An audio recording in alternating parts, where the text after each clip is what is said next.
You're listening to the When Life Hands You Lemons podcast.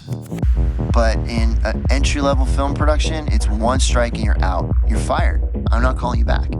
If your goal today is to make a basket, we're going to make that basket. The minute you create something, as soon as it's made tangible, you have a copyright in it. How do I get our guys to sound that big, that full when they do the harmonies? And I'm your host, Lennon Seahawk. Let's get to the show. Hello and welcome to this week's episode of When Life Hands You Lemons. I'm feeling good this week because we have a new president, a new line of thinking, hopefully making some progress this year for some crazy events that happened in 2020. And my partner and I, Kevin, we went on a nice little weekend excursion this past weekend. We went out to Joshua Tree, California and spent the night in an Airbnb and then kind of explored the park on Saturday. So it was very nice to get out of the house, get outside, explore the beautiful California weather. It was quite windy. It rained pretty much the whole way there and the whole way back, but we made it. We had a great time. It was beautiful. So I got a lot of great pictures and footage that I'm going to be putting on my YouTube channel. But yes, I feel great. So this week's episode features David Franz. Now, he is a music producer. He's an engineer. He is the founder and producer of Underground Sun, which is a record label. He's a teacher. He's taught at Berklee College of Music, and he's the author of producing in the home studio with Pro Tools, the first ever book about using Pro Tools. He's also a songwriter and just an entrepreneurial guy. And funny enough, when I was going to Full Sail, we had access to lynda.com, which is now called LinkedIn Learning because it was acquired by LinkedIn. I remember watching David's courses on Lynda, and I learned a lot from him on Pro Tools. And so it was really humbling to have him, somebody that I really learned a lot from. I've had former instructors on the show before, but it's really exciting to have instructors and people that you learn from and mentors on the show because I always learn a lot from them. And he had a great story. Turns out we're both kind of from the Minnesota area, and we're both from Minnesota actually. So that was really cool. But he is an all-around entrepreneurial guy. We had a great conversation. We talked about the production process. We talked about the songwriting process. We talked about running a label. We talked about thinking about kind of the future, what the music industry looks like, and a whole bunch of other things. And I'll let David tell his story because he obviously does it much better than I ever would. But before we get into the show, I want to remind you to please sign up to my mailing list as it helps me notify you when new episodes like this are live. You can sign up via the link in the show notes, or you can head to my website, which is lennonsiak.com, and sign up there as well. I would also encourage you to follow me on Instagram. I post some daily musings on there. I post my life, some of the travels that I'm doing, podcast stuff, a whole kind of host of other things on there as well. If you or somebody you know would be a good guest for the show, please fill out the guest request form in the show notes below. I would greatly appreciate it. I'm always looking for great guests to be on the show.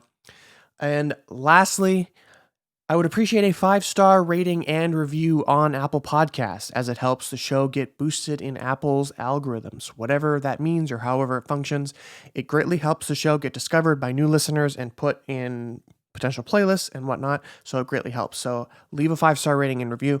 Really appreciate it.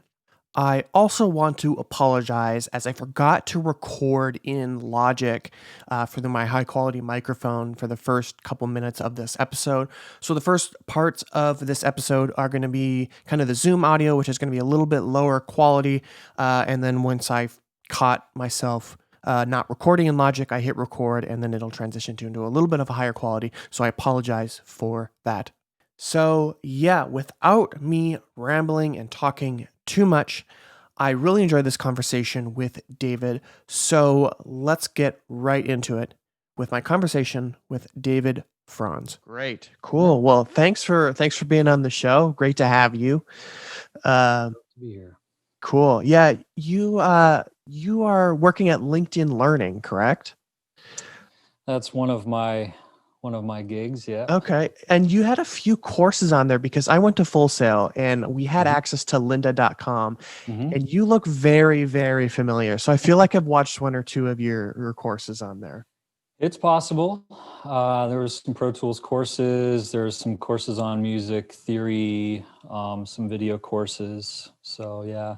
Okay. So tell us a little bit about that. Give us a little bit about who you are and kind of what you do, and just so we have a base grounding of who you are. Sure. Well, my music career got started, really turned up when I decided to go to Berklee. So sort of like the competitor to Full Sail. Sure. But I've been to Full Sail and it's awesome. I went down there, been down there a couple of times and gotten tours of the campus and everything. It's great down there. I love Good it there. folks down there. Yeah. I don't know if you know Peter Banstra, but he's a great guy. I know the name. Yeah. But anyway, so I mean, music was always going to be the thing. I just didn't know. It took a long time to get there. So I went to college in Virginia, at Virginia Tech, and did industrial engineering. And while I was in the middle of studying that, I just lost it and was like, I have to go to music school.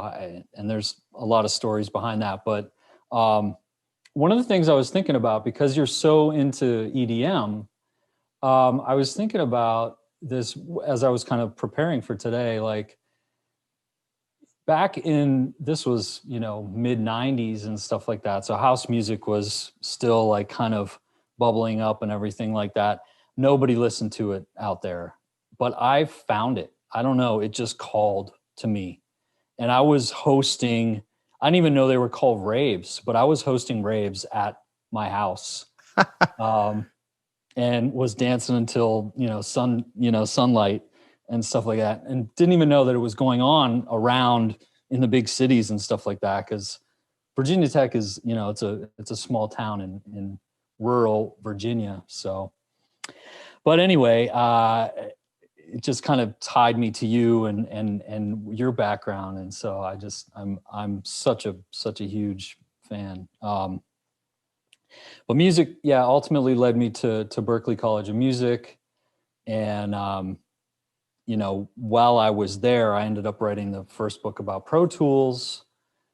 That led to getting hired ultimately by lynda.com to make courses about it, because I had made courses for the Berklee Online College, their online school. And then that has led, while I was, running my record label production company and doing the educational side, and they all kind of float back and forth together and, feed each other. Sure. So tell us about your songwriting production. Is there one that you prefer? Like dig into both, like kind of those processes. The collaborative process is where I derive the most fun, and the creative process of coming up with ideas. So, if you looked around this house, there's notebooks and notebooks, and, on this phone has a million song ideas. Sure. My hard drives are just filled with songs. So it's always flowing. So that's really, and then the production side is the collaboration of like working with other people to help make things, just better. And that goes together with the educational side, where you have the LinkedIn Learning, the Lynda, the Berklee College of Music online school. It's like helping people and developing their talent while you're also learning from them and they're learning from you. And it's this, synergistic energy. I feed off of that. So talk about the kind of the production process. Do you prefer to do production? Do you do songwriting? Who are some of the people that you've worked with? And I know you're teaching now, but and then talk a little bit about how everything continues to kind of meld together. Sure. Well, Underground Sun is my record label, and we've been, since my Boston days. So it's coming up on almost 20 years now, and that's collaborative between all kinds of different styles of music. Anything from, Americana to jazz to rock to EDM to hip hop to soul to world. I can't make up my mind. I find pleasure in so many different styles of music. There's a few that I don't particularly dig into, and I think we might share those same predilections. As I've, listened to some of the things that you've done, and but yeah, so it's fun to try different things, and to I'm inspired by so many different styles of music and so many artists, so it's hard to choose. Yeah. I mean, my dad collecting vinyl, as we discussed earlier. And so, I mean, I grew up with everything under the sun, from like German hillbilly country music all the way up to like, the Dolly Partons and Donna Summers and disco and the pop and rock and everything. So I draw a lot of inspiration from that as well. And I think it's very beneficial to have that and do that, to be able to dissect and be able to listen and really draw inspiration from different things. Because I mean, you look at like the Beatles, he's a huge Beatles fan. I mean, probably the most experimental band of all time. And just some of the stuff they do is just like, what the hell were they doing? But that's the fun of the music. That's the fun of it. They did it all. They really did it all. They really did. Laid the groundwork for everybody. Absolutely. And so do you primarily do electronic music now? It's a mix. Like just yesterday, I was working on a remix that's very, deep house, and then on a soul track, and then a rock track. So it's all in one day. I kind of like to bounce around. So a good song is a good song. So whether the backing track is, loops of drums, or it's actually, recorded drums with 28 microphones that you're dealing with, it's all fun. For sure. And what do you produce in? Do you produce in Pro Tools? I do. Yep. Okay. I've tried Pro Tools. It's just too difficult for me. I like it for audio editing, but it's just too difficult to produce in. It's a whole different ball game. It is. And each of them, each DAW has their own sound, and they have their own workflows that just make sense to people. Pro Tools is a little bit more in alignment with like working on an analog console. So, sure. And that's sort of where I learned first. While at Berklee, we were in the crossover between analog and digital days when I was there. People were afraid of Pro Tools, but I was like, gimme. Let's go digital. But yeah, I mean, Logic, Ableton, you're a Logic guy? I do use Logic for audio recording and editing, but when I'm actually producing, I do FL Studio. Oh, yeah. Okay. Nice. Yeah. And I'm trying to learn. I want to get into Ableton because I've heard so many good things, and I've watched a lot of tutorials on it and the things that it can do. So I just want to, I'm a perpetual student. I just love learning and trying to be on the cutting edge of things. So trying to learn that, but I produce in FL Studio and do like a lot of editing in Logic. Well, I like your tracks. Thank you. Listen to them on SoundCloud. Yeah, oh really my goodness. Those are old. Oh my goodness. Uh-oh. Cool. Yeah, I've got a few that I got to finish up. I just have pushed music to the side for a while, but I got to get back into it. It's definitely something I miss. So tell us about your production process. Do you start with like a melody? Do you start with the guitar? Like, how do you kind of get going on a song? Yeah, I mean, it's a little different for whatever the song is or whoever the artist is. I like to work with artists that are singers that can kind of hum an idea, but maybe they don't even play an instrument. And so they can come in and say like, I hear it like this, or they'll like, pound out a beat, and then they'll sing a melody. And then it's my challenge to figure out what chords go with it, and the vibe and the beats, and then taking their like initial idea and then expanding on that. When I write myself, it's usually on guitar, acoustic guitar, but it depends. I might just be like wake up in the morning and hear a melody, and I'll sing it into here, and then build on it from there. So or lyrics, it might come from like somebody said something, like you might say something later and I'll be like, oh, I got to write that down. And then that becomes the basis of an entire song. So, well, I hope I can inspire you that much. I have a feeling you will, I don't know what it is. Like you are creative in so many different ways. Well, thank you. I appreciate that. Look at you. You're like podcasting, you're creating music, you're a photographer, you're marketing, you're writing, like you're a polymath, right? I know. I try not to be, but it just comes back to the perpetual student. I just love keeping myself busy and learning, and there's just so much to do out there. So try to keep myself busy. But I appreciate that. It means a lot. Well, and I also, you said I think I've heard that you grew up in Fargo, right? So right around there, yeah. I'm from Minnesota. My aunt and uncle live in Moorhead. So oh my goodness, I actually grew up in Minnesota, about 25 miles east of Moorhead, Fargo. Okay. But yeah, Fargo is right there. That's so. Where did you grow up in Minnesota? Eden Prairie. Okay. So, okay, that's down by the cities. Yep. That's interesting. Wow, cool. Good to know. Yeah, it's. Do you go back there? Do you go back there that often? My family, my brother still lives there. My aunt and uncle still live in Moorhead.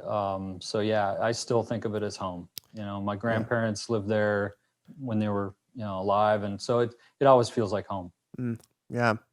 However, California can't deny the amazingness that is this. Yeah. I live in LA too. So it's just the weather just beats it out of the, I was up there for about a month in December for the holidays. Oh. And it was cold a few times, but we didn't get as cold as it did last year, which was like 30, 40, 50 below. And I'm not good for that anymore, because I lived in Florida for 5 years. And then I moved out here about a year and a half ago. And it's just like, nah, I don't do the cold anymore. They always love like taking like a glass of water or like boiling water and then throwing it in the air and watching it turn into ice and snow. And I'm like, why? And then you're struggling with your car starting, and I'm done with that. I'm done with that for sure. Cool. Well, that's good to know. It's always fun to bring everything kind of back home, and when you can relate to people who kind of live around. But going back just a step, sure. When we're talking about Pro Tools and Logic, and I get a lot of people asking questions, and I see a lot of people asking questions on, say, TikTok, Instagram, YouTube, like, hey, which DAW are they using? I should use that DAW. Can you talk about like selecting a DAW and like why somebody would pick Pro Tools over FL Studio or vice versa? Sure. Yeah. I think a lot about this actually, and each of them has their own strengths. So when I think of like Logic per se, that to me has the strongest virtual instruments. So to me, that's like a really good place for electronic musicians to work in. The interface can be a little daunting, but Apple's cleaned it up a little bit.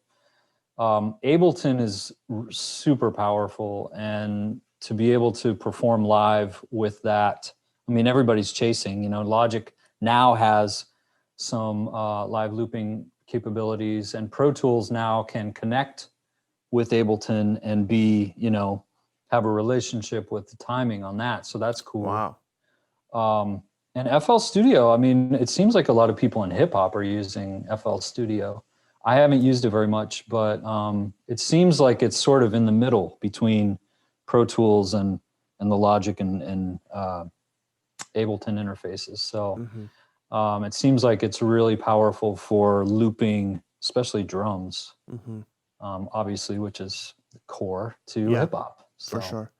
Yeah, they've really upped their game. They've added almost like an Ableton sequencer pad thing. I don't use it to that extent, But yeah, they've really upped their game, and now like I've got it on my Mac, and it's native on Mac now rather than Yeah. just PC. So they've really, in the last couple of years, they've really upped their game to really compete with. I mean, they Yeah. competed with them before, but now they're really neck and neck. Well, I'll tell you why I use Pro Tools though, Sure. because I honestly think it sounds better. Sure. The mix engine, I mean, I've studied sort of like the white papers on like how they develop their mix engine, and I think that the mix is coming out of the bounce, like when you bounce it just, whatever their math is, it sounds better. I can tell when something is bounced out of Logic or Ableton versus Pro Tools, and that's, it's sort of, proof is in the pudding, right? So a lot of the major mixers are all using Pro Tools still, and it sounds better, and it's also easier to edit audio in that, and that's what it was built on. So yeah. and that's why Logic is really good at virtual instruments, because it was a sequencer first, Sure. and then they added audio. Mm-hmm. You know? Yeah. Same with FL Studios. It's a sequencer that was built on a sequencer, and then that's why I think a lot of hip hop people turn to drums, because it's so easy to just pop in some drums. Right. So talk about the engine a little bit. Like, what do you mean by that? I was hoping you wouldn't ask. I don't know what the math is, but Sure. I know that the amount of, I think that the headroom has a lot to do with it. How there's just an immense amount of headroom. And I don't know enough about, I mean, I read the white paper a long time ago, so it was, I definitely didn't keep those details. Sure. But that's, I mean, as far as I know, I mean, and just after years of listening, and like I can go on to, even onto Spotify or SoundCloud or whatever, and I'm like, I know where they made that from, to some degree, unless they've gotten it mastered by and it might even go through, if you make it in Logic, a lot of people actually bounce those stems and mix in Pro Tools. So, or Ableton, same deal. Sure. So let's talk about that for a little bit. Sure. When bouncing, the process between working with, an artist, and then let's say I want to send my song off to you to get it mixed and or mastered. Yeah. What are some of the things that you're looking for, whether it be the stems, like the technical aspects of the stems? Are there specific volumes you're looking for? Like, what are you looking for when you receive the stems? Well, some basics. Don't distort anything. You don't have to bounce everything as stereo files unless it has stereo effects on it or something, but don't bounce it with effects. If you have effects that you like, bounce those out separately. Don't marry the effect to the raw track. I personally like, some people will, if they're layering vocals, they'll stack them and then bounce that down. I would prefer to get everything separate so that I can make that mix. I don't know. And then, obviously it's obvious to me, but like you start everything at the very beginning of the session so that all the tracks line up when you bring them into whatever to be mixed. Those are the super basics. Good to know. And what about like volume levels? Like you have a kick that's really quiet or a clap that's really quiet. Should you bring that up to unity? As long as it's not too low or too hot, I'd rather have it be low. It's digital, so the noise floor is really low. Yeah. It's not as critical these days. Okay. That's interesting. And then are you typically looking for like wave files or AIF? Does it matter? Like, Doesn't matter. it doesn't matter? Yeah. Okay. Yeah. Okay. Interesting. Not MP3s. Not MP3s. Do not send MP3s. It's really crazy to think about what an MP3 is, how it's literally like 90% of the audio is lost. That is like, it's amazing that the algorithm can do what it does, but like the stuff that you're missing when you're listening to an MP3 versus a wave, like you can't tell audio like wise, but you can definitely feel it because the energy is very different. Yeah. I feel like it's much sharper in a wave file, and it's much more like punchy, especially like in the kind of the high mids. Yeah. And MP3s, like some Joe Schmo off the street would probably never be able to pick the difference out. But well, and that's what we're getting in streaming too, like such a lower level quality of what we could be hearing. And that's why vinyl. Exactly. It's funny. I had this conversation at work in our meeting today. Is most of the team or if not all the team they use Spotify. Yeah. And I'm like, I use Apple Music. I think it sounds much better. Audio quality is much better to me than Spotify. And he's like, well, they were like, well, I use the 320 kilobits MP3. I'm like, well, you don't know what you're missing. Because like you had just said, the 320, I don't know. Maybe Apple Music probably destroys the quality too with their AAC files, but I don't feel like it's as bad as it is on Spotify. Yeah. I just feel like Spotify just destroys the quality. I don't know. Well, we'll see. I think in the near future things are going to shoot up as internet bandwidth. I mean, we're streaming movies that are much bigger files through Netflix, and Spotify, Apple Music, all the digital providers should be able to up those levels. I think we're going to hear that soon enough. Yeah. So, I mean, look at Tidal. They're all WAV files. So it's like there's a start. Yeah. But hopefully it's a lot quicker than I would like. Yeah. So let's go back into your founder of a record label, Underground Sun and Underground Soul. Yep. Talk about those. What types of music do you do? What are those projects like? I would say, well, so Underground Soul is more of the electronic side of it, and it's not as fully developed, and it hasn't been around as long as Underground Sun. Underground Sun, I would say these days is based, the combining element is soul, but that takes a lot of different forms. So like Ioka is an artist from, she's Nigerian American. She's very soul with a world and pop kind of slant to it. Damian Alexander, he is blues soul, kind of rock, hip hop. Eclectic. I like eclectic kind of mixes. Iggy T and the Crazy Makers, very much like retro pop kind of soul, drawing from that. My record that I'm finishing right now is very much rock, but I call it more like desert soul. So it's very much inspired by like Joshua Tree and the soul of the desert. So that kind of like is the unifying, and even Americana, like with Stephanie Lynn, her music is soulful, but the instrumentation changes, but the core is the same, I think. So do you have like a typical team for the label and like A&R? Are you A&Ring all of your stuff? Like how can somebody release an album on your label? Like what's kind of that process? Good question. So first about the A&R side, I usually don't seek stuff out. Okay. And usually it comes to me.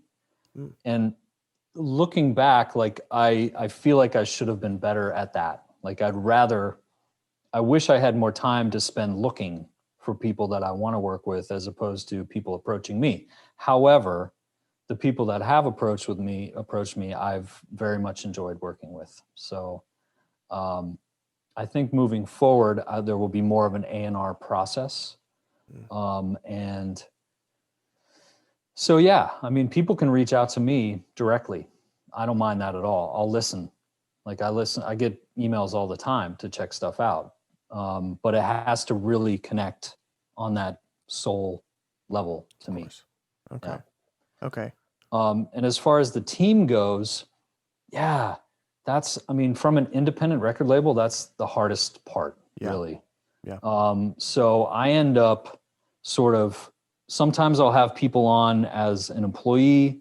Sometimes I'll just have like people doing separate things. So like right now I have a branding company that I'm working with locally here called Gnosis. And they've helped kind of rebrand the label, came up with a new logo, new website. They're helping me with a lot of video content. I'm working with Annika PR as a PR agency for the label and for myself. And then, I work with other people that like, I'll bring on specific hires for like helping with social media or, anything else that we can kind of like hire out. Now, that being said, if anybody would like to work at Underground Sun in that capacity on the marketing, sales, and collaborative creative side, please talk to me. I'm Cool. into it. Yeah. Cool. Yeah. The label side is always very interesting. So are you signing people exclusively, non-exclusively? Like what's kind of like the release process? There's a couple of different ways to do it. My favorite is to work with an artist and help them produce and songwrite the whole thing, help them develop their sound and take them from the beginning, because I love to be part of that creative process. However, one of the most recent signings was with Radio Skies, and they came with a fully produced record that was incredible. And so I was like, I want to work with them. Yeah. So I didn't have any say in the creativity part of it, but just kind of help them, spread the word, print some vinyl, and, so there's a variety of ways to do it, Mm. So you typically find artists, or they'll come to you and they'll say, hey, I have X amount of tracks or a track. I want to release it through your label.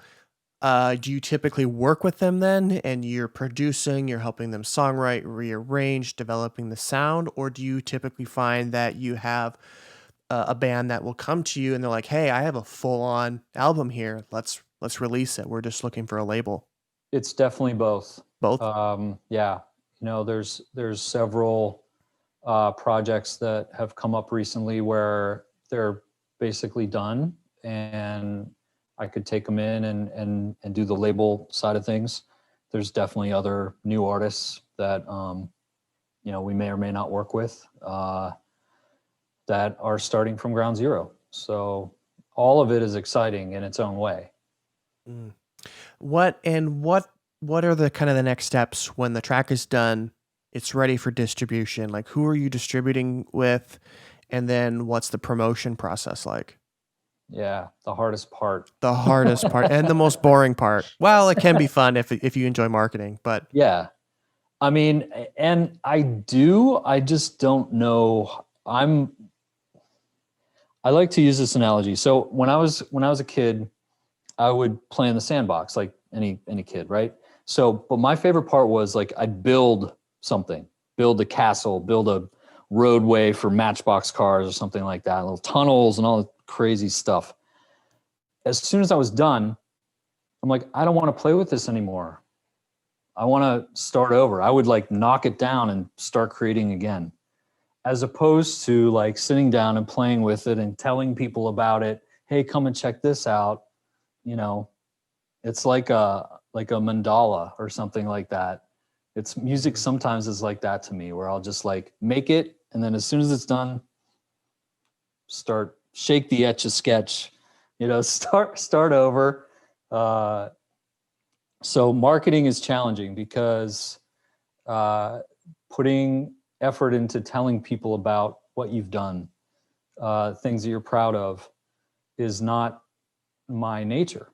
So I've been fighting that, and I try to get other people on board to help with that. But it can be fun. I mean, obviously, like if you do something great and people like it, like that's it's kind of no better feeling than that.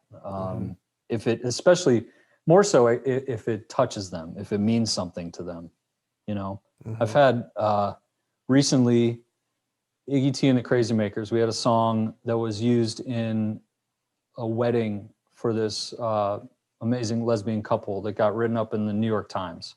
Wow. And I'm like, oh my God, like we don't even know these people, but they're playing our song at their wedding and it means so much to them. It's just heart this big, Yeah. you know, boom. And for such a special moment in their lives. Yeah. Amazing. Yeah. Yeah. That's what makes me get, like, I would market anything to get that thing Yeah. to happen. Yeah. Yeah. And that's, I think a lot of artists, I mean, me included, that's one thing that's really kind of held me back as a musician is I do music for myself because I enjoy creating and, like you said, building that sandbox and building that roadway and learning different things as I'm doing it. And then when it's time to push it, I'm like, I upload it to SoundCloud and it's done. Or I upload it to YouTube and it's done and I want to start creating again. Yeah. But there's so much more that needs to happen but I'm like, I'll put it up. If somebody likes it, they like it. Yeah. You know, but I mean, I'm proud of this. Well, here's something. I'm going to use your own words towards you and to me. So one of the things that I was listening to your Warm interview, the Warm podcast interview, where you talk about storytelling, right? Yes. So having the story around your release, right? I think it's bigger than just telling the story of the songs. If you can include something bigger than you. And that's what I'm working on. That's like my next level stuff where it's like, okay, not even just like a cause that you can associate with, but like a project that brings a lot more people into it than just you. So when my album comes out, what I'm trying to do is I'm going to do a full-length music video of the whole album, but it's not me really in it. It's dancers. It's like other people expressing themselves. And then it's going to create a community, hopefully, around this experience. And then telling the stories, relating the stories of the lyrics to them and how they interpret it. And then it becomes this community kind of record as opposed to a singular artist. So I don't know if it'll work. Yeah. You know, but that's the beautiful thing with art and music is you have that freedom and flexibility to do that. And literally there's no limitations in it. You can take your art and do whatever you want with it. Yeah. And whether it clicks, it doesn't matter because you're doing it to fulfill that passion inside yourself. And I've always preached this is the importance of a story. And that's something I'm working on is the songs that I've gotten finished, they're more high energy dance song, but I'm trying to craft the song titles in a way that tell a story. And it's going to be totally made up. It's going to be totally made up. But there's going to be this story that kind of takes you along through the sonic vision and like help you and like, oh, this song makes sense. And the song is high energy, but the title kind of contradicts that. But that's the fun part. Just letting myself kind of explore those options and having that story, because if there's no story, how is anybody going to relate? Like if I just send you a link to SoundCloud and you listen to, you're like, oh, this is cool. Yeah. But there's no story behind it. Like you've got to be able to relate on it. Yeah. Some kind of connection. Yeah. Yeah. So, And as a music journalist, I get that all the time where artists and musicians will just send a link to Dropbox and the WAV file. It's like, yeah, this is great and high quality, but what do you want me to talk about? Right. I ain't got nothing to talk about. Yeah. So it's definitely importance of a story is important. Absolutely. And I mean, for me, like the music that I'm usually writing either myself or with an artist, I'm trying to tap into their story and get whatever their emotion is out. Because they're obviously writing this story with some kind of emotion in mind. Trying to write music that helps connect the listener to their artist's story is kind of like the biggest job of a producer that there is. Yeah, I had an artist on. Her name is, funny enough, Story, and she's a Canadian artist. And she had this very troubling past relationship. And she wrote this album that it's like a sentence, but every song is a word in the sentence. And it's really cool how she did it. And then everything kind of breaks down from there. And I'm like, how do you invite somebody into such a personal experience, potentially traumatic, and like convey that with people? That's a hard thing to do. Like if you have that type of troubling relationship, like how do you just invite somebody into that and help you collaborate? Well, the unfortunate thing is a lot of people have had troubling relationships. Yeah. So it seems like a lot of people can relate to those songs almost more than, love songs, or happy songs.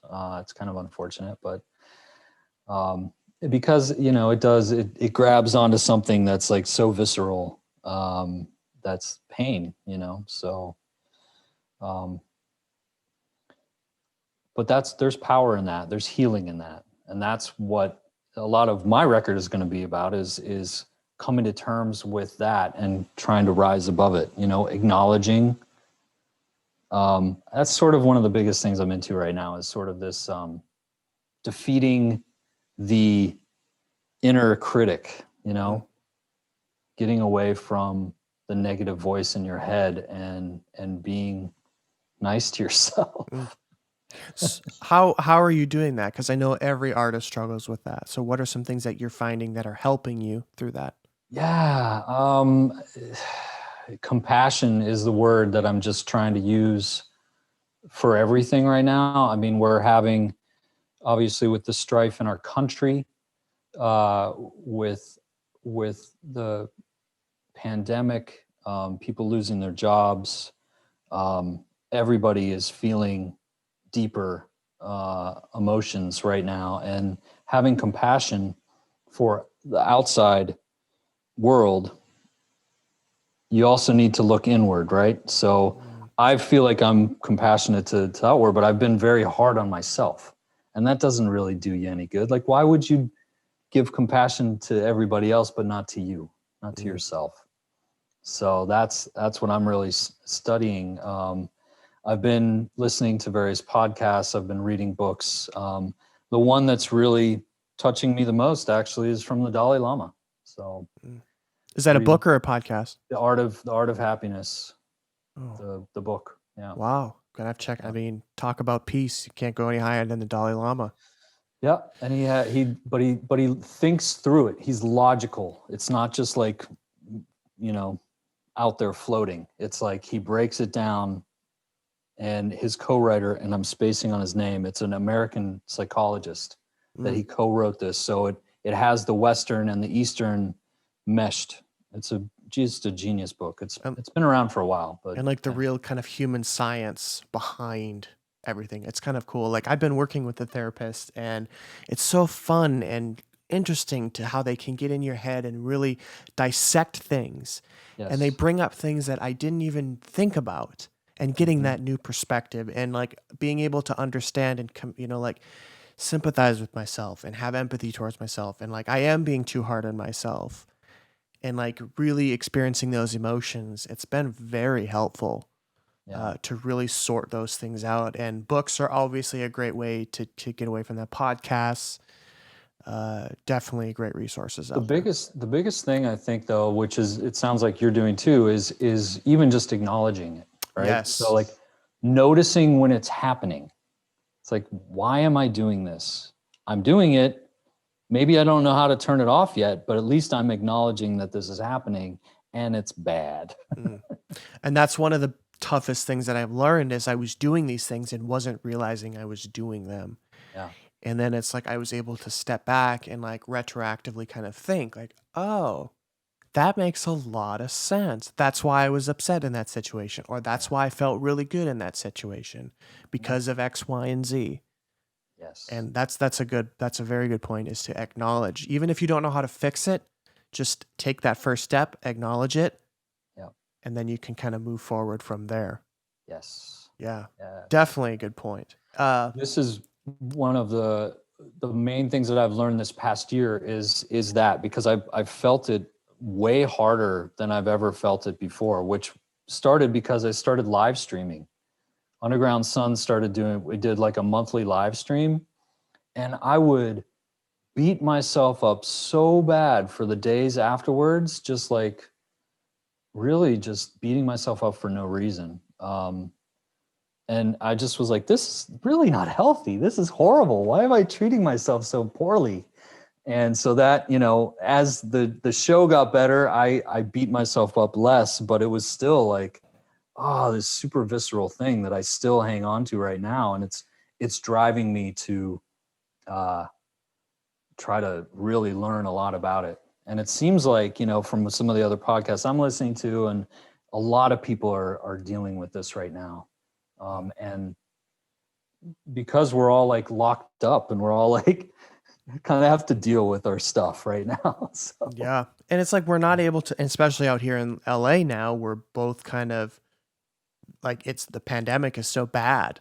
Yeah. And it's like, I can't risk my life. And, God forbid I get somebody else's grandpa sick, Yeah. and I just was traveling but I got away from it before it got really bad. I was up in Minnesota, but now I came back to it. And it was even up there. It's still just too dangerous. And it's just, I don't want to take a risk. And I see these people on Facebook and things, and they're going out and having quote unquote super spreader parties. I'm like, this isn't funny.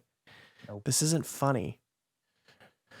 And and that's where the anxiety and these like beating myself up, like maybe I'm not doing enough. They're not, but maybe I should be doing more because they're going out, nothing's happening to them. And like these thoughts come in and you can get into your own head. But compassion for yourself and not being so hard on yourself, especially now. It's just a crazy time in the world. Yeah. So everybody be nice to yourself. Be nice to yourself and everybody else. I always think of I started watching RuPaul's Drag Race like a year or two ago, and he's got a lot of really positive messages. And one of the things he says at the end of every show is, if you can't love yourself, how the hell are you going to love somebody else? Amen. Can I get an amen? And that's what he says. And it's just the same thing. If you can't treat yourself with respect, how are you going to treat anybody else with respect? And that's right. That's a true thing. Yep. So, well, that was a great interview. I appreciate your time, David. Thank My you. Pleasure. Yeah. Thanks again. Like I said, you look very familiar, so I'm pretty sure I've watched your Linda videos, and I don't think I have access to it anymore, but I'm pretty sure I've seen them before. So how can somebody there now, so I can help you out? Definitely. I would love to get back into it. Love to get back into LinkedIn Learning. There's a lot of stuff on there that I would find useful. Knowing how much of a learner that you are, I'm sure we got so much good stuff on there. So. Yes, absolutely. Well, how can the listeners keep up with you, your label, everything that you're doing? Sure. So Underground Sun is, we have all the socials for that stuff. Our YouTube channel has a lot of content. That's sort of one of our biggest things. And then undergroundsun.com, David Franz. I'm on the socials as well. Feel free to hit me up anywhere, anytime. I'm happy to chat. Cool. Yeah. Cool. Thank you so much, David, for your time, and have a good Lennon. weekend. And we'll stay in contact. I think we got a lot of kind of synergy. I'm sure we'll work together in the future. I hope so. I really hope so. Same. All right. Same. Thanks, Lennon. Thank you, David. Take care. Bye. Bye-bye.